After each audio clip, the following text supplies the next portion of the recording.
ವೇದಿಕೆ ಮೇಲೆ ಆಸೀನರಾಗಿರುವಂಥ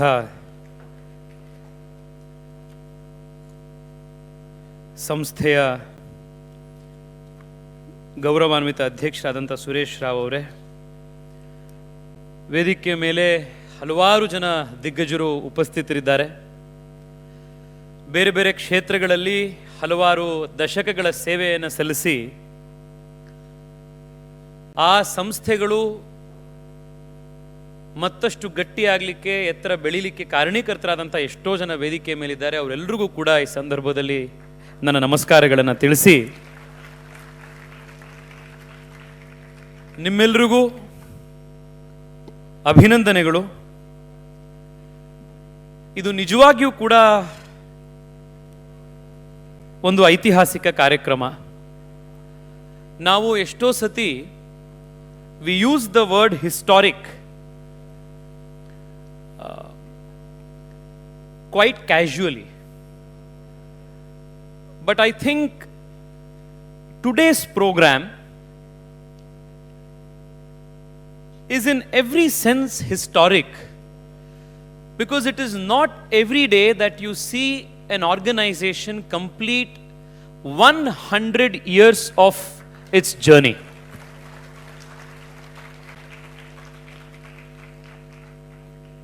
ಯಾವುದೇ ಸಂಸ್ಥೆ, ಯಾವುದೇ ಒಂದು ವಿಚಾರ 100 ವರ್ಷಗಳ ಕಾಲ ಅದು ಜೀವಂತವಾಗಿರಬೇಕು, ಪ್ರಸ್ತುತವಾಗಿರಬೇಕು ಅಂತಂದ್ರೆ it must not only have inherent strength in its leaders, the membership. It must not only B relevant with the times, but most importantly, the people who have led that organization, people who have been at the helm of affairs in these organizations, they must be of an extraordinary caliber. ಇವತ್ತು ಗೋಕುಲ ಶತಮಾನೋತ್ಸವ ಆಗ್ತಾ ಇದೆ ಅಂತಂದ್ರೆ, BSKB association 1925ನೇ ಇಸ್ವಿಲಿ ಪ್ರಾರಂಭವಾಗಿ 2025ನೇ ಇಸ್ವಿಯ ವಸಂತ ಕಾಣ್ತಾ ಇದೆ ಅಂತಂದ್ರೆ, ಈ 100 ವರ್ಷಗಳ ಕಾಲ ಈ ಸಂಸ್ಥೆಯನ್ನ ನೇತೃತ್ವ ವಹಿಸಿರುವಂಥ ಅಟ್ಲೀಸ್ಟ್ 3 ಜನರೇಷನ್ ಲೀಡರ್ಸ್ ಯಾರಿದ್ದಾರೆ ಅವ್ರಿಗೆ ಕೃತಜ್ಞತೆ, ಅಭಿನಂದನೆ ಸಲ್ಲಿಸಬೇಕಾದಂಥ ಸಂದರ್ಭ ಇದು. It is incredible. ಎಲ್ಲ ಫಂಡಿಂಗ್ ಇರುವಂಥ, ಸರ್ಕಾರದ ಸಪೋರ್ಟ್ ಸಿಗುವಂಥ ಗವರ್ಮೆಂಟ್ ಏಜೆನ್ಸಿಗಳೇ 100 ವರ್ಷ ಬದುಕೋದಿಲ್ಲ. ನಾವು ಎಷ್ಟೋ ಗವರ್ಮೆಂಟ್ ಸಂಸ್ಥೆಗಳು ಬಜೆಟ್ನಲ್ಲಿ ಘೋಷಣೆ ಆಗಿ 3 ವರ್ಷದ ನಂತರದ ಬಜೆಟ್ನಲ್ಲಿ ಅದ್ರ ಕ್ಲೋಸ್ ಆಗಿರೋದನ್ನ ಎಷ್ಟೋ ರಾಜ್ಯಗಳಲ್ಲಿ, ದೇಶದ ಇದರಲ್ಲಿ ಎಷ್ಟೋ ಸತಿ ನೋಡಿದೀವಿ. ನಾವು ಗ್ರಾಂಟ್ ಇಟ್ಟಿರ್ತಾರೆ, ಬಜೆಟ್ ಅಲ್ಲಿ ಅನೌನ್ಸ್ಮೆಂಟ್ ಆಗುತ್ತೆ, 2 ವರ್ಷ 3 ವರ್ಷ ಆದ್ಮೇಲೆ ಬೇರೆ ಬೇರೆ ಕಾರಣಕ್ಕೆ ಸಂಸ್ಥೆಗಳು ಕ್ಲೋಸ್ ಆಗುವಂಥದ್ದು. ಅಂತ ಸಂದರ್ಭದಲ್ಲಿ ಬೇರೆ ರಾಜ್ಯದಿಂದ ಈ ರಾಜ್ಯಕ್ಕೆ ಬಂದು 100 ವರ್ಷದ ಹಿಂದೆ 100 ಜನ ಪರಿವಾರದವರು ಒಟ್ಟಿಗೆ ಸೇರ್ಕೊಂಡು ಶುರು ಮಾಡದಂಥ ಸಂಸ್ಥೆ 100 ವರ್ಷದ ಕಾಲಾವಧಿಯನ್ನ ದಾಟಿ ಇವತ್ತು 4,500ಕ್ಕೂ ಹೆಚ್ಚು ಜನ ಆಕ್ಟಿವ್ ಸದಸ್ಯರನ್ನ ಹೊಂದು ಇನ್ನೂ 100 ವರ್ಷದ ವಿಷನ್ ನಿಂದ ಕೆಲಸ ಮಾಡ್ತಾ ಇದೆ ಅಂದ್ರೆ it is an example of its dynamism and vibrancy. ನನಗಿವತ್ತು ಬಹಳ ಖುಷಿ ಆಯಿತು. ಅಧ್ಯಕ್ಷರು ನನಗ ಮಾತನಾಡ್ತಾ ತಿಳಿಸಿದ್ರು, ಇವತ್ತಿನ ಕಾರ್ಯಕ್ರಮದಲ್ಲಿ ಈ ಸಂಸ್ಥೆ ಪ್ರಾರಂಭ ಆದ ಇನಿಷಿಯಲ್ ಡೇಸ್ನಲ್ಲಿ ಇದ್ದಂಥ, ಪ್ರಾರಂಭ ಆಗಿ ಆ ಟೈಮ್ನಲ್ಲಿ ಇದ್ದಂಥ ಲೀಡರ್ಶಿಪ್ ಇದ್ದಂಥ ಇವತ್ತು 102, 103 ವಯಸ್ಸಾಗಿರುವಂಥ ಎಷ್ಟೋ ಜನ ಹಿರಿಯರು ಕೂಡ ಇವತ್ತು ಕಾರ್ಯಕ್ರಮದಲ್ಲಿ ಇದ್ದಾರೆ ಅನ್ನೋದನ್ನ ತಿಳಿಸಿದ್ರು. This is the symbol of a continuing legacy and this has in many ways been the hallmark of this country. ನಮ್ಮ ದೇಶದ ಟ್ರೆಡಿಷನ್ಗಳು ಉಳಿದಿದೆ ಅಂತಂದ್ರೆ, ಕಲ್ಚರ್ ಉಳಿದಿದೆ ಅಂತಂದ್ರೆ, ಈ ಅವಿರತವಾಗಿ ಅವಿಚ್ಛಿನ್ನವಾಗಿರುವಂಥ ಈ ಗುರು ಪರಂಪರೆ ಏನಿದೆ, in so many ways this unbroken tradition is what has kept a lot of things alive in this country. 100 ವರ್ಷದ ಶತಮಾನೋತ್ಸವ ಆಚರಿಸ್ತಾ ಇರುವಂಥ ಗೋಕುಲ ಸಂಸ್ಥೆಗೆ, BSKB ಅಸೋಸಿಯೇಷನ್ಗೆ ನಿಮ್ಮೆಲ್ಲರ ಪರವಾಗಿ ಮತ್ತೊಮ್ಮೆ ಹೃದಯಪೂರ್ವಕ ಅಭಿನಂದನೆಗಳು, ಧನ್ಯವಾದಗಳು. ಇವತ್ತು ನಾವೆಲ್ಲರೂ ವಿಜಯ್ ಪ್ರಕಾಶ್ ಅವರ ಸಂಗೀತ ಕೇಳಬೇಕು ಅಂತ ಎಲ್ಲರೂ ಕಾತುರದಿಂದ ಕಾಯ್ತಾ ಇದ್ದೀವಿ.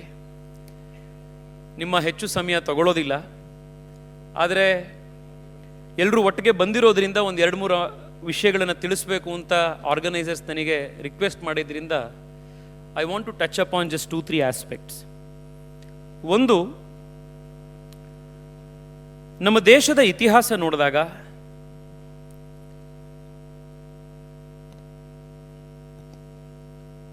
ವಿಶೇಷವಾಗಿ ಬ್ರಾಹ್ಮಣ ಸಮುದಾಯ ಈ ದೇಶದ ಸಂಸ್ಕೃತಿಯನ್ನ, ಈ ದೇಶದ ಜ್ಞಾನ ಪರಂಪರೆಯನ್ನ, ಈ ದೇಶದ ಸಿವಿಲೈಸೇಷನಲ್ ಮೆಮೊರಿಯನ್ನ ಟಾರ್ಚ್ ಬೇರರ್ಸ್ ಆಗಿ, ಆಸ್ ಗಾರ್ಡಿಯನ್ಸ್ ಆಫ್ ಕಲ್ಚರ್ ಆಗಿ ಅದನ್ನು ನಡ್ಕೊಂಡು ಬಂದಿರುವಂಥದ್ದು ಬ್ರಾಹ್ಮಣ ಸಮುದಾಯ. It has been the hall mark. ನಾವು ದೇಶದ ಯಾವ ಮೂಲೆಗೆ ಹೋದರೂ ಕೂಡ ಇದನ್ನು ನಾವು ನೋಡ್ತೇವೆ. ನಾವು ಹೆಚ್ಚು ದೂರ ಹೋಗಬೇಕಾಗಿಲ್ಲ. ಈ ಕಾರ್ಯಕ್ರಮಕ್ಕೆ ಬರೋದಕ್ಕಿಂತ ಮುಂಚೆ ನಾವು ಗೋಕುಲದ ದೇವಸ್ಥಾನಕ್ಕೆ ಹೋಗಿ ಬಂದೆ. ದೇವಸ್ಥಾನದಿಂದ ಹೊರಗಡೆ ಬರ್ತಿದ್ದಾಗೇನೆ ನಾನು ಅಧ್ಯಕ್ಷರಿಗೆ ಒಂದೇ ಮಾತು ಹೇಳಿದೆ, ನಾವು ದಕ್ಷಿಣ ಕನ್ನಡದಿಂದ 100 ಕಿಲೋಮೀಟರ್ ದೂರ ಬಂದಿದ್ರು ದಕ್ಷಿಣ ಕನ್ನಡದ ಒಂದು ತುಣುಕನ್ನ ನೀವು ಇಲ್ಲೇ ತೆಗೆದುಕೊಂಡು ಬಂದ್ಬಿಟ್ಟಿದ್ದೀರಿ ಇಲ್ಲಿ ಅಂತ ನಾನು ಹೇಳಿದೆ. ಆ ದೇವಸ್ಥಾನ ನೋಡಿ, ಎಷ್ಟು ಭವ್ಯವಾಗಿರುವಂಥ ದೇವಸ್ಥಾನ. ಅಲ್ಲಿರುವಂಥ ಆ ವುಡ್ ವರ್ಕ್ನ ನೀವು ನೋಡಿದ್ರೆ ಎಷ್ಟು ಇಂಟ್ರಿಕೇಟ್ ಆಗಿ ಮಾಡಿರುವಂಥ ವರ್ಕು. ದೇವಸ್ಥಾನದ ಸುತ್ತಮುತ್ತ ಇರುವಂಥ ಒಂದೊಂದು ಕೃಷ್ಣನ, ಪದ್ಮನಾಭನ, ದಾಮೋದರದ ಮೂರ್ತಿಗಳು ನೀವು ಒಂದೊಂದು ನೋಡ್ಕೊಂಡು ಬಂದರೂ ಕೂಡ ಎಷ್ಟು ಇಂಟ್ರಿಕೇಟ್ ಆಗಿ ಡಿಸೈನ್ ಆಗಿರುವಂಥದ್ದು. ನಾವೆಲ್ಲಿ ಹೋದರೂ ನಮ್ಮ ತನವನ್ನ, ನಮ್ಮ ಭಾಷೆಯನ್ನ, ನಮ್ಮ ಸಂಸ್ಕೃತಿಯನ್ನ, ನಮ್ಮ ದೇವತೆಗಳನ್ನ ನಾವು ಜೊತೆಗೆ ತೆಗೆದುಕೊಂಡು ಹೋಗಿದ್ದೀವಿ. And that has made what we are today, that has made us unique. ನಾನಿವತ್ತು ಇನ್ನೊಂದು ಪ್ರಶ್ನೆ ಕೇಳಿದೆ. ನಮ್ಮ ಫಸ್ಟ್ ಜನರೇಷನ್ನವರು ಜನರಲಿ ಈ ಥರದ್ರಲ್ಲಿ ಬಂದು ಆಸಕ್ತಿ ವಹಿಸಿರ್ತಾರೆ. ಯಾರು ಇಲ್ಲೇ ಹುಟ್ಟಿ ಬೆಳೆದಿರ್ತಾರೆ ಸ್ವಲ್ಪ ಡೈಲ್ಯೂಷನ್ ಆಗಿರುತ್ತೆ.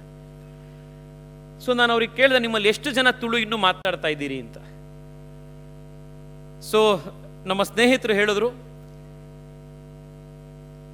ಇಲ್ಲಿ ಹುಟ್ಟಿರುವಂಥವ್ರು ಕೂಡ ಮನೆಯಲ್ಲಿ ನಾವಿವತ್ತಿಗೂ ತುಳುನೇ ಮಾತನಾಡ್ತಾ ಇರುವಂಥದ್ದು, ನಮ್ಮ ಭಾಷೆಯನ್ನು ನಾವು ಹಾಗೇ ನಾವು ಕಾಪಿಟ್ಕೊಂಡಿದ್ದೀವಿ.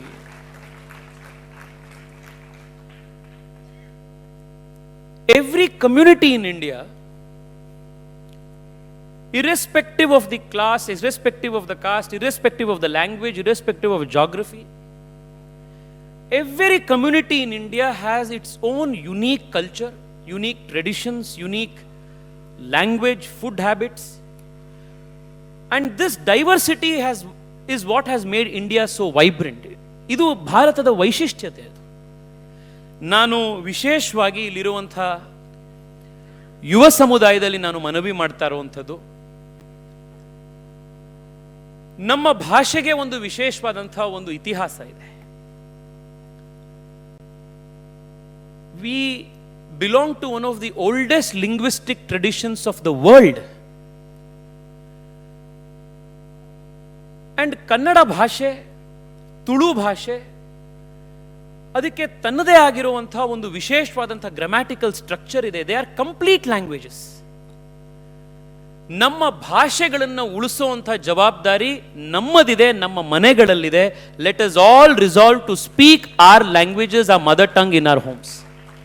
ಇದು ನಮ್ಮ ಮೊದಲ ಒಂದು ಕಮಿಟ್ಮೆಂಟ್ ಆಗಬೇಕು. ನಾವು ಕೆಲಸದ ಕಾರಣಕ್ಕೆ ಕರ್ನಾಟಕ, ನಮ್ಮ ಊರುಗಳಿಂದ ಹೊರಗಡೆ ಬರ್ತೇವೆ, ದೇಶ ವಿದೇಶಗಳಿಗೆ ಹೋಗ್ತೇವೆ. ಅಂಡ್ ಇವತ್ತಂತೂ ಹಿಂದೆ ಏನಾಗ್ತಾ ಇತ್ತು, ಜಾಗ್ರಫಿಕಲಿ ಜನ ಓಡಾಟ ಮಾಡ್ತಾ ಇದ್ದಂಥ ರೇಡಿಯಸ್ಸೇ ಕಡಿಮೆ ಇದ್ದಿದ್ರಿಂದ ಮದುವೆ ಸಂಬಂಧಗಳು ಕೂಡ ಜಾಗ್ರಫಿಕಲಿ ಒಂದಿಷ್ಟೇ ರೀಜನ್ನಲ್ಲಿ ಆಗ್ತಾ ಇತ್ತು. ಇವತ್ತು marriages because of communication, transport, ಬೇರೆ ಬೇರೆ ಒಂದ್ ಕಡೆ ಇರೋರು ಇನ್ನೊಂದು ಊರಿನಲ್ಲಿ ಇರೋರು ಸಹಜವಾಗಿ ಆಗ್ತಾ ಇದೆ. This should not be seen as a limitation, rather as a threat to our languages, but it must be an opportunity to embrace both the cultures. ಇವತ್ತು ತುಳು ಮಾತನಾಡುವಂಥವ್ರು ಯಾರೋ ತಮಿಳರನ್ನ ಮದುವೆ ಆದರು ಅಥವಾ ಪಂಜಾಬಿಯವರನ್ನ ಮದುವೆ ಆದರು ಅಂತಂದರೆ ಮನೇಲಿರುವಂಥ ಮಕ್ಕಳಿಗೆ ತುಳುನೂ ಕಲಿಸ್ಬೇಕು, ನಮ್ಮ ಪಂಜಾಬಿಯನ್ನು ಕಲಿಸ್ಬೇಕು, ನಮ್ಮ ಭಾರತೀಯ ಭಾಷೆಗಳನ್ನು ನಾವು ಕಲಿಸ್ಬೇಕು. ಆಗ ಕಲ್ಚರಲ್ ಇಮ್ಮರ್ಷನ್ ಭಾಷೆಯಿಂದ ಪ್ರಾರಂಭ ಆಗುತ್ತೆ. This is my request to especially the young parents who are here. ಎರಡನೇದು, ನಾನಿವತ್ತು ಇಳಿದಿದ್ದಾಗೇನೆ ನಮ್ಮ BSKB ಸಂಸ್ಥೆಯವರು ಏರ್ಪೋರ್ಟಿಗೆ ಬಂದಿದ್ದರು. ನಾನು ಅವ್ರಿಗೆ ರಿಕ್ವೆಸ್ಟ್ ಮಾಡಿದೆ, ನೀವೊಂಚೂರು ಮುಂಚೆ ಹೋಗಿರಿ, ನಮ್ಮ ಯುವ ಮೋರ್ಚಾದ ಅಧ್ಯಕ್ಷರು ನಮ್ಮ ಸ್ನೇಹಿತರೆಲ್ಲರೂ ಬಂದಿದ್ದಾರೆ, ನಾನು ಅವ್ರ ಜೊತೆಗೆ ಹೋಗಿ ಇಲ್ಲಿ ಗುರುಕೃಪಾದಲ್ಲಿ ಒಂದು ಪಾನಿಪುರಿ ಮತ್ತು ಸಮೋಸ ಮತ್ತು ರಗ್ಡಾ ಪಟ್ಟಿಸಿ ತಿಂದು ಬರ್ತೇನೆ ಅಂತ. ನಮ್ಮ ವಿಜಯ್ ಪ್ರಕಾಶ್ ನನಗೆ ಭಾಳ ಆತ್ಮೀಯ ಸ್ನೇಹಿತರು, ಅವ್ರು ಹೇಳಿದ್ರು, ಸರ್ ಸ್ವಲ್ಪ ಜಾಗ ಉಳಿಸ್ಕೊಂಬಂದಿರಿ, ಷಣ್ಮುಖಾನಂದ ಕ್ಯಾಂಟೀನಲ್ಲಿರುವಂಥ ಉಪ್ಪಿಟ್ಟು ಮತ್ತು ಬಟಾಟ ವಡ ಭಾಳ ಚೆನ್ನಾಗಿರುತ್ತೆ, ನೀವು ಅದನ್ನು ತಿನ್ನಬೇಕು. ನಮ್ಮ ದೇಶದ ಇನ್ನೊಂದು characteristic feature of our culture is the diversity of our food. ನಮ್ಮ ಸೌತ್ ಕೆನರಾಗೆ ಬಂದರೆ ಹಾಲ್ಮಾರ್ಕ್ ಆಫ್ ಅವರ್ ಕಲ್ಚರ್ ಅಂತಂದ್ರೆ ನಮ್ಮ ಊಟ ತಿನಿಸುಗಳು. ಹೇಗೆ ನೀವು ಭಾರತದಲ್ಲಿ ಬ್ಯಾಂಕಿಂಗ್ಗೆ ನೀವೊಂದು ಅಡಿಪಾಯ ಹಾಕೊಟ್ರೋ, ಸಿಂಡಿಕೇಟ್ ಬ್ಯಾಂಕು, ಕೆನರಾ ಬ್ಯಾಂಕು, ವಿಜಯ ಬ್ಯಾಂಕು, ಕರ್ನಾಟಕ ಬ್ಯಾಂಕು, ಎಷ್ಟು ನೀವು ಒಂದ ಎರಡ ದೇಶಕ್ಕೆ ಬ್ಯಾಂಕಿಂಗ್ ಅನ್ನ ಇಂಟ್ರೊಡ್ಯೂಸ್ ಮಾಡಿದ್ದು ನಮ್ಮ ಸೌತ್ ಕೆನರಾ ಜನ. ಅದೇ ರೀತಿ ಇಡೀ ದೇಶಕ್ಕೆ, ವಿಶ್ವಕ್ಕೆ ಇಡ್ಲಿ ದೋಸೆಯನ್ನ, ಉಡುಪಿ ಸಾಂಬಾರನ್ನ ತೋರಿಸಿದ್ದು ಕೂಡ ನಮ್ಮ ಸೌತ್ ಕೆನರಾ ಜನ. ಇವತ್ತು ನೀವು ಇಂಡಿಯಾದಲ್ಲಿ ಫುಡ್ ಕಲ್ಚರಲ್ಲಿ you would have observed this, there is one very clear phenomena. ನೀವು ಯಾವುದೇ ರೆಸ್ಟೋರೆಂಟ್ಗೆ ಹೋಗಿ, ಅರುಣಾಚಲ್ ಪ್ರದೇಶಕ್ಕೆ ಹೋದಾಗಲೂ ನಾನು I mean will be surprise to know, ಯಾಕೆಂದರೆ ನಾರ್ತ್ ಈಸ್ಟಲ್ಲಿ ಅವರ food habits culture very different. But Arunachal ಪ್ರದೇಶನ ಹೋಟೆಲ್ನಲ್ಲಿ ಬೆಳಗ್ಗೆ ಹೋದಾಗಲೂ ಕೂಡ ಅದು ನಡೆಸ್ತಾ ಇರೋರಲ್ಲ ಅರುಣಾಚಲ್ ಪ್ರದೇಶದವರೇ, ಅದರದ್ದೇನಿಲ್ಲ. ಬಟ್ ಹೊರಗಡೆ ಹೆಸರು ಮಾತ್ರ ಉಡುಪಿ ಗ್ರ್ಯಾಂಡ್ ಅಂತ ಒಂದು ಇಟ್ಟಿದ್ರು. ಯಾಕೆಂದ್ರೆ ಅವ್ರಿಗೂ ಗೊತ್ತು, ಸೌತ್ ಇಂಡಿಯನ್ ಊಟ ಯಾವುದಾದ್ರೂ ಇಡಬೇಕು ಅಂತಂದ್ರೆ ಉಡುಪಿ ಗ್ರ್ಯಾಂಡ್ ಅಂತ ಇಟ್ಟರೆ ನಡೆಯೋದು ಅಂತ. ಈ ಎಷ್ಟೋ ವಿದೇಶದಲ್ಲಿ ಇಂಡಿಯನ್ ರೆಸ್ಟೋರೆಂಟ್ಗಳನ್ನು ನಡೆಸೋದು ಬಾಂಗ್ಲಾದೇಶಿಗಳು, ಪಾಕಿಸ್ತಾನಿಗಳು ಇರ್ತಾರೆ. ಆದರೆ ಬೋರ್ಡ್ ಮಾತ್ರ ಇಂಡಿಯನ್ ರೆಸ್ಟೋರೆಂಟ್ ಅಂತ ಹಾಕಿರ್ತಾರೆ. ಯಾಕಂದ್ರೆ ಅವ್ರಿಗೆ ಗೊತ್ತು ಬಾಂಗ್ಲಾದೇಶಿ ರೆಸ್ಟೋರೆಂಟು, ಪಾಕಿಸ್ತಾನಿ ರೆಸ್ಟೋರೆಂಟ್ ಯಾರೂ ಬರಲ್ಲ ಅಂತ. ಅದೇ ಥರ ಇಂಡಿಯಾದಲ್ಲಿ ಇವತ್ತು ಲಂಚ್ ಮತ್ತು ಡಿನ್ನರ್ ನೀವೆಲ್ಲೇ ಹೋಗಿ ನಿಮಗೆ ಪಂಜಾಬಿಯೈಸೇಷನ್ ಆಫ್ ಫುಡ್ ಆಗಿದೆ. ನಿಮ್ಗೆ ಅದೇ ಪನೀರ್ ಬಟರ್ ಮಸಾಲ, ಅದೇ ನಾನು ಅದು ಇದು ಸಿಗುತ್ತೆ. But there is a south Indianisation of breakfast. ಎಲ್ಲಿ ಹೋದ್ರೂ ಕೂಡ ಅದನ್ನ ಮಾಡಿದ್ರೆ ಅದು ನಮ್ಮ ಉಡುಪಿಯವರು, ನಮ್ಮ ಸೌತ್ ಕೆನರಾದವರು ಕಾರಣ. ನಮ್ಮ ಆಹಾರ ಪರಂಪರೆಯನ್ನು ಕೂಡ ಉಳಿಸ್ಕೊಳ್ಬೇಕಾಗಿರೋದು ನಮಗಿರುವಂಥ ಬಹಳ ದೊಡ್ಡ ಒಂದು ಜವಾಬ್ದಾರಿ. It's such a rich culinary tradition that we all have inherited and that makes our society, our community is so unique. So again ನಾನು ಇಲ್ಲಿರುವಂಥ again my request to young parents here, ಯಾಕೆಂದರೆ ಒಂದು ಫ್ಯಾಮಿಲಿಯನ್ನು ಈಗ ಶುರು ಮಾಡ್ತಾ ಇರ್ತೀರಿ, ಒಂದು ಹೊಸ ಕಲ್ಚರಲ್ ಇಮ್ಮರ್ಷನ್ ಮನೇಲಿ ಆಗ್ತಾ ಇರುತ್ತೆ. ಈ ಎಲ್ಲ ಆಸ್ಪೆಕ್ಟ್ಸನ್ನು ನಾವು ಗಮನದಲ್ಲಿ ಇಟ್ಕೊಂಡ್ರೆ it makes us unique and it makes us continue these ಯಾನ್ಸ್ ಇಂದ ಬಂದಿರುವಂಥ ಟ್ರೆಡಿಷನ್ ಮುಂದೆ ಒರೆಯೋದಕ್ಕೆ ಸಾಧ್ಯ ಆಗುವಂಥದ್ದಿದೆ. ಮೂರನೇದು ನಾನು ನಿಮ್ಮಲ್ಲಿ ರಿಕ್ವೆಸ್ಟ್ ಮಾಡುವಂಥದ್ದು ಇಷ್ಟೇನೆ. ನಾನು ಬರ್ತಿದ್ದಾಗೇನೆ ನಾನು ಮಾತನಾಡ್ತಾ ಕೇಳಿದೆ ಸಂಸ್ಥೆಯ ಪದಾಧಿಕಾರಿಗಳ ಜೊತೆಗೆ. ಅವ್ರು ಹೇಳಿದ್ರು 100-120 ವರ್ಷಗಳ ಹಿಂದೆ ಯಾರ್ಯಾರು ಬಂದಿದ್ರು, ಸಣ್ಣ ಪುಟ್ಟ ಇಲ್ಲಿನ ಬೇರೆ ಬೇರೆ ಬ್ಯಾಂಕ್ ಕೆಲಸಕ್ಕೆ ಮತ್ತೊಂದಕ್ಕೆ ಬಂದಂಥವ್ರು. ಬಟ್ ಕಾಲಕ್ರಮೇಣ ಇವತ್ತು ಸೆಕೆಂಡ್ ಜನರೇಷನ್, ಥರ್ಡ್ ಜನರೇಷನ್ ಬರೋಷ್ಟೊತ್ತಿಗೆ ಎಷ್ಟೋ ಜನ ಬೇರೆ ಬೇರೆ ಪ್ರೊಫೆಷನ್ಸ್ಗಳಲ್ಲಿ ಚಾರ್ಟರ್ಡ್ ಅಕೌಂಟೆಂಟ್ಸ್ ಆಗಿ, ಬ್ಯಾಂಕರ್ಸ್ ಆಗಿ, ಅಡ್ವೊಕೇಟ್ಸ್ ಆಗಿ, ಆ್ಯಂಡ್ ಆಲ್ಸೋ ಮೋಸ್ಟ್ ಇಂಪಾರ್ಟೆಂಟ್ಲಿ ಎಷ್ಟೋ ಜನ ಇಂಡಸ್ಟ್ರಿಯಲಿಸ್ಟ್ಗಳಾಗಿ, ಆಂಟ್ರಪ್ರಿನರ್ಸ್ ಆಗಿ ಇವತ್ತು ನಾವೆಲ್ಲ ಮೇಲ್ ಬಂದಿದ್ದೀವಿ. ಹೆಚ್ಚಾಗಿ ಬ್ರಾಹ್ಮಣ ಸಮುದಾಯದಲ್ಲಿ ಆಂಟ್ರಪ್ರಿನರ್ಶಿಪ್ಪಿಗೆ ಹೋಗುವಂಥದ್ದೇ ಬಹಳ ಕಡಿಮೆ. ಆದರೆ ಅದಕ್ಕೆ ಒಂದು ರೀತಿಯ ಎಕ್ಸೆಪ್ಷನ್ನು ಅಂತಂದರೆ ನಮ್ಮ ಸೌತ್ ಕೆನರಾದ ಜನ. ನಾವು ಯಾವ್ಯಾವ ಒಂದಿಷ್ಟು ಬೆರಳೆಣಿಕೆಯಷ್ಟು ಇಂಡಸ್ಟ್ರಿಗಳನ್ನು ಅಥವಾ ಇನ್ಸ್ಟಿಟ್ಯೂಷನ್ಸನ್ನ ನಾವು ನೋಡ್ತೀವಿ. ಹೋಟೆಲ್ ಇರ್ಬೋದು, ಬೇರೆ ಬೇರೆ ಉದ್ಯಮ ಇರ್ಬೋದು.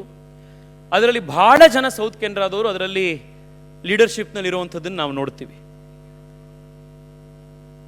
ಎಸ್ಪೆಷಲಿ ಇಲ್ಲಿರುವಂಥ ಈಗಿನ ಜನರೇಷನ್ ಯಂಗ್ಸ್ಟರ್ಸ್ ಯಾರಿದ್ದಾರೆ, I want to make this very sincere request to you. Our generation is very lucky, our generation is very unique, because the kind of buffer that we have, the kind of social security that our generation is enjoying, it's incredible compared to what the previous generation had. ನೀವು ನಿಮ್ಮ ಮನೆಗಳಲ್ಲೇ ಎಷ್ಟೋ ಜನ ಹಿರಿಯರನ್ನು ಕೇಳಿದ್ರೆ ಅವ್ರು ಹೇಳ್ತಾರೆ ನಿಮಗೆ, ಎಜುಕೇಷನ್ನ ಸಂದರ್ಭದಲ್ಲಿ, ಕಾಲೇಜ್ಗೆ ಹೋಗ್ತಾ ಇದ್ದಂಥ ಸಂದರ್ಭದಲ್ಲಿ 100 ಜನರಲ್ಲಿ 90 ಜನರ ಮನೆಯವರು ವಾರಾನ್ನ ಮಾಡಿಕೊಂಡು ಸೋಮವಾರ ಒಬ್ಬರು ಮನೆಯಲ್ಲಿ, ಬುಧವಾರ ಒಬ್ಬರು ಮನೆಯಲ್ಲಿ ಈ ರೀತಿ ಊಟ ಮಾಡಿಕೊಂಡು ಒಂದೊಂದು ಕಡೆ ಊರಿಗೆ ಹೋಗ್ಕೊಂಡು ಶಿಕ್ಷಣ ಪಡೆದಂಥ ಕಥೆಗಳು ನಿಮಗೆಲ್ಲ ಕಡೆ ಕೇಳುತ್ತೆ. ಸಹಜವಾಗಿ ಅವರಿಗೆ ನೀವು ಯಾವುದೋ ದೊಡ್ಡ ರಿಸ್ಕ್ ತಗೋಬೇಕಿತ್ತು, ನೀವು ಇನ್ನೇನೋ ಬಿಸ್ನೆಸ್ ಮಾಡಬೇಕಿತ್ತು ಅಂತ ಅದರಿಂದ ಎಕ್ಸ್ಪೆಕ್ಟ್ ಮಾಡೋದು ಬಹಳ ಕಷ್ಟ. ಬಟ್ ನಮ್ಮ ಜನರೇಷನ್ನಿಗೆ thanks to their efforts, thanks to what they did, ನಮಗೊಂದು ಬಹಳ ದೊಡ್ಡ ಒಂದು ಸೋಷಿಯಲ್ ಸೆಕ್ಯೂರಿಟಿ ಸಿಕ್ಕಿದೆ. I think it is our responsibility now to take those risks and actually create enterprises that will last for a long time and create wealth for the country. I think this is a very, very important role for all young people generally across the country. And ಮುಂಚೆ ನೀವು ಯಾವುದಾದ್ರೂ ಒಂದು ಸಂಸ್ಥೆ ಶುರು ಮಾಡಬೇಕು, business ಮಾಡಬೇಕು ಅಂತಂದರೆ ನಿಮಗೆ ಫಂಡಿಂಗಿಗಾಗಲಿ ಮತ್ತೊಂದಿಗಾಗಲಿ there was so many challenges, limited opportunities ಇತ್ತು. ಇವತ್ತು ನಿಮಗೆ ಬ್ಯಾಂಕಿಂಗ್ ಸೆಕ್ಟರಲ್ಲಿ ಇರ್ಬೋದು, NBFCs ಅಲ್ಲಿ ಇರ್ಬೋದು, ಸರ್ಕಾರದ ಇನ್ಸ್ಟಿಟ್ಯೂಷನ್ಸು ಫಂಡ್ಸಿಂದ ಇರ್ಬೋದು, VCs ಇರ್ಬೋದು, ನಿಮಗೆ ಏಂಜಲ್ ಇನ್ವೆಸ್ಟರ್ಸ್ ಇರ್ಬೋದು. ನಿಮ್ಗೆ ಹೊಸದಾಗಿ ಎಂಟರ್ಪ್ರೈಸ್ ಶುರು ಮಾಡ್ತೀವಿ ಅಂತಂದರೆ ಅದಕ್ಕೆ ಸಪೋರ್ಟ್ ಮಾಡೋದಕ್ಕೆ ದೊಡ್ಡ ಈಕೋ ಸಿಸ್ಟಮ್ ಇದೆ. What are community needs and what India needs is creation of wealth. ಇವತ್ತು ಅದನ್ನು ಮಾಡುವಂಥ ಒಂದು ಕೆಲಸ ನಮ್ಮ ಯುವ ಸಮುದಾಯ ಇಲ್ಲಿರುವಂಥವ್ರು ಮಾಡಬೇಕು. Because you are uniquely place to be in India's financial capital in Mumbai and you must make the best use of this unique opportunity. This is my very sincere request to you. ಕಡೆಯದಾಗಿ I want to only remind you one thing. The hallmark of the community has been its relentless and obsessive pursuit of excellence. This has been a community's hallmark ಇದು. ಯಾಕೆಂದ್ರೆ ನಿಮ್ಮ ಹತ್ರ ಯಾವಾಗ ಸಂಖ್ಯಾಬಲ ಕಡಿಮೆ ಇರುತ್ತೋ, ನೀವು impact ಮಾಡಬೇಕು ಅಂತಂದ್ರೆ ನಿಮ್ಮ ಸಂಖ್ಯೆಗೆ ಮೀರಿರೋ ಪ್ರಭಾವ ಸಮಾಜದಲ್ಲಿ ಮಾಡಬೇಕು ಅಂತಂದ್ರೆ it is only through your character and only through excellence that you can do it.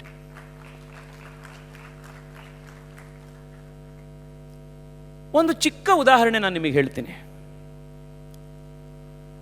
ಇದು ನಾನು ಎಲ್ಲೋ ಓದ್ದಂತಹ ಕಥೆ ನೆನಪಿದು. How our ancestors and how our civilisation has always been obsessed with excellence ಅನ್ನೋದಕ್ಕೊಂದು ಚಿಕ್ಕ ಉದಾಹರಣೆ. ಇವತ್ತು ನಾನು ದೇವಸ್ಥಾನಕ್ಕೆ ಹೋದಾಗ ನನ್ನ ನೆನಪು ಅಂತಿದ್ದು, ಒಬ್ಬ ಸ್ಕಲ್ಪ್ಟರು ಒಂದು ಶಿಲೆಗೆ ಒಂದು ಕೆತ್ತನೆ ಮಾಡ್ತಾ ಇದ್ದಂತೆ ದೇವಸ್ಥಾನದಲ್ಲಿ ಒಂದು ಪೆಡೆಸ್ಟಲ್ ಮೇಲೆ ಅದನ್ನು ಸ್ಥಾಪನೆ ಮಾಡಲಿಕ್ಕೆ. And it had a lot of intricate designs. And ಅವನು ಅದೇ ಥರದ್ದೊಂದು ಪ್ರತಿಮೆ ಮಾಡಿದ್ನಂತೆ. ಯಾರೋ ವಿದೇಶದ ಟೂರಿಸ್ಟ್ ಯಾರೋ ಬಂದವರು ಅವನನ್ನು ಭೇಟಿ ಮಾಡಬೇಕು ಅಂತ ಹೋದ್ರಂತೆ. Somebody had told him that ಈಗ ನಮ್ಮ ಅರುಣ್ ಯೋಗಿರಾಜ್ರನ್ನ ಹೇಳ್ದಂಗೆ ಹೇಳಿದ್ರಂತೆ ಯಾರೋ, ಬಹಳ ಸೆಲೆಬ್ರೇಟೆಡ್ ಸ್ಕಲ್ಪ್ಟರ್ ಇದ್ದಾರೆ, ಹೋಗಿ ಅವ್ರನ್ನ ಮಾತಾಡಿಸಿ ಅಂತ. ಸೊ ಅವ್ರನ್ನ ಹೋಗಿ ಮಾತನಾಡಿಸಿದಾಗ he had two very similar looking idols that he was working on. ಒಂದು ರೆಡಿ ಆಗಿತ್ತು, ಇನ್ನೊಂದು ಅದೇ ಥರದನ್ನ ಮಾಡ್ತಾ ಇದ್ರು.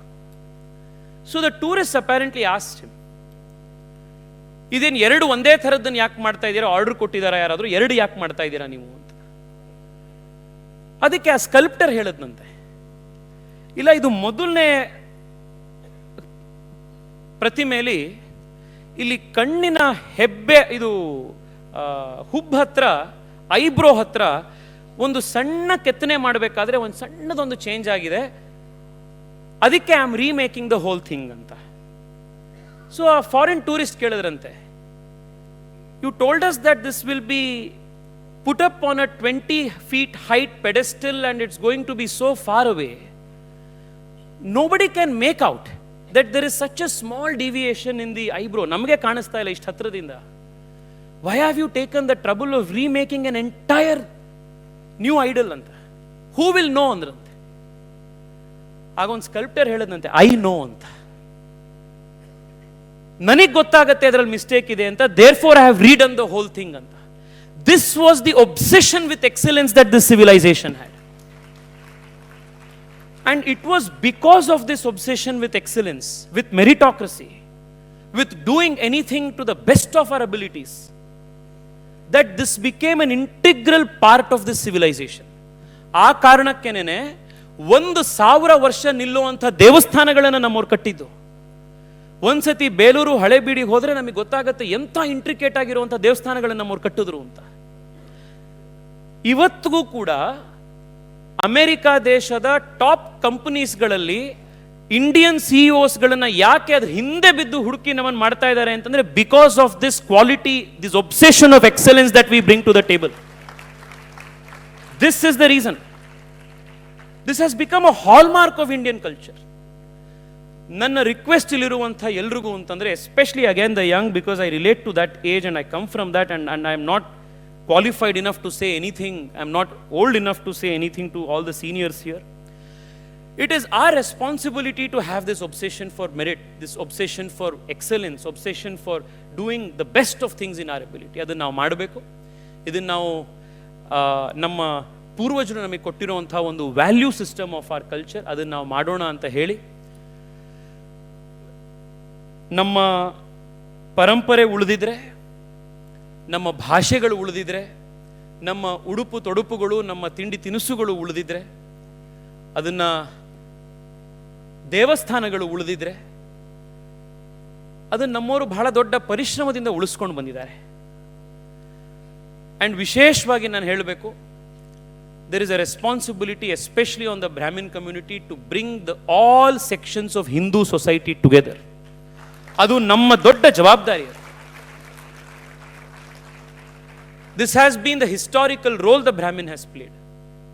And ಇವತ್ತು ಕೂಡ ನಮ್ಮ ಚುನಾವಣೆ ಸಂದರ್ಭದಲ್ಲೂ ನಾವು ಹೇಳಿದ್ವಿ, ಏಕ್ ಹೇ ತೋ ಸೇಫ್ ಹೇ ಅನ್ನುವಂಥ ಒಂದು ಮಾತನ್ನ ಕೊಟ್ಟಿದ್ವಿ ನಾವು. ಸಮಾಜದ, ಹಿಂದೂ ಸಮಾಜದ, ಅವ್ರು ಯಾವುದೇ ಸಮಾಜದಲ್ಲಿ, ಅವ್ರು ಹಿಂದೂ ಸಮಾಜಕ್ಕೆ ಸೇರಿದ್ದಾರೆ ಅಂತಂದ್ರೆ ಅವರನ್ನ ಒಟ್ಟಿಗೆ ತೆಗೆದುಕೊಂಡು ಬರುವಂಥದ್ದು ಧರ್ಮದ ಒಂದು ಅಂಬ್ರೆಲಾ ಕೆಳಗಡೆ, under the great umbrella of Indian dharmic traditions ಒಳಗಡೆ ಎವ್ರಿ ಹಿಂದೂ ತೆಗೆದುಕೊಂಡು ಬರುವಂಥದ್ದು. It is the responsibility of this community. This is a important civilisational duty that we must do. We owe this duty to our civilisation. We owe this duty to this culture.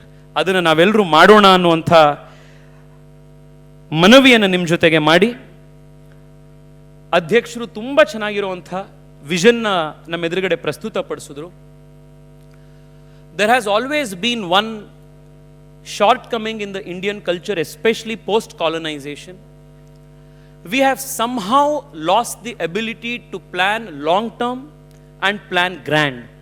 These two things have always been the hallmark of this civilization if you go back and study it before our colonization. If our kings could dream of building a temple whose construction alone took 300-400 years, imagine the long-term thinking that they had. But unfortunately, post-colonization and post-independence, since we adopted this parliamentary system of democracy which has a 5-year election term, most of our thinking is 5-year at the maximum.